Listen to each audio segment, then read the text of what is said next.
ky simboli i PD-s në Shqipëri me dy gishta është frymëzuar nga Rugova dhe nga LDK. Jo, unë jam antar themelues i Partisë Demokratike në Shqipëri. Kam qenë një ndër studentët e dhjetorit të lëvizjes studentore që u rrëzuar regjimi Enver Hoxhës. Dhe nuk e di nëse e dinin në Kosovë, po dhe në Shqipëri pak e din, ky simboli i PD-s në Shqipëri me dy gishta është frymëzuar nga Rugova dhe nga LDK.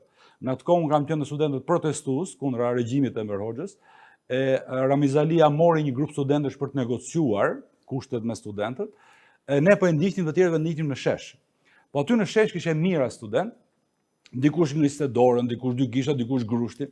Dhe në një moment Ramizalia u thot këtyre shokëve tanë, po ne dëgjonim në audio, dhe mos i ngrini ato dy gishtat ashtu, se na lidhni me atë Rugovën. Po ishte një ton për çmus.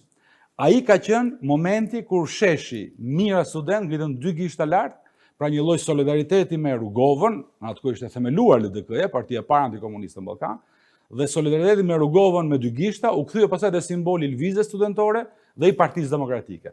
Përveç kësaj, unë jam angazhuar politikisht në Partinë Demokratike, që nga rinia, studente, mëtej si profesor në universitet, dhe me LDK-n kemi qenë një familje politike, praktikisht. Sigurisht, ata në Kosovë, ne në Tiranë, por këtu ka qenë një familje, një bashkëpunim politik i hershëm, unë i njoh të gjithë, që nga bashkosit e Rugovës, dhe në atë kohë unë isha i ri, fare i ri, po dhe ky brezi i mesëm, po dhe këta trinj, pra ka qenë një komunikim i vazhdueshëm. Kështu që unë në LDK ndihem si në PD në Tiranë, jam në një njëjtën familje politike. Kështu që ishte absolutisht një zgjedhje pa diskutueshme, nëse do angazhohesha politikisht, do angazhohesha në LDK dhe këtë bëra. Dhe që ndale pak të diplomacia, ju keni shërbyer në Shtetet e Bashkuara të Amerikës.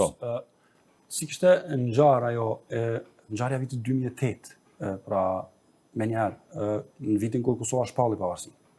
Unë kam qenë fati, Zoti më caktoi këtë mundësi, sepse është vërtet privilegj.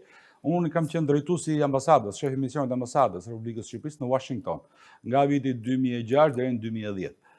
Kjo më rastisi në dy momente shumë madhore, para ishte antarësimi i Shqipërisë në NATO, dhe e dyta, me madhja, mendoj dhe me emocionusja, është shpallja e pavarësisë Kosovës. Në atë kohë Kosova nuk kishte një përfaqësi diplomatike në Washington dhe gjithë komunikimi, gjithë aranxhimi, gjithë demarshet dhe gjithë atë infrastrukturë diplomatike me Shtëpinë e Bardhë, Departamentin e Shtetit, përfaqësues të Kosovës bëhej përmes ambasadës së Shqipërisë.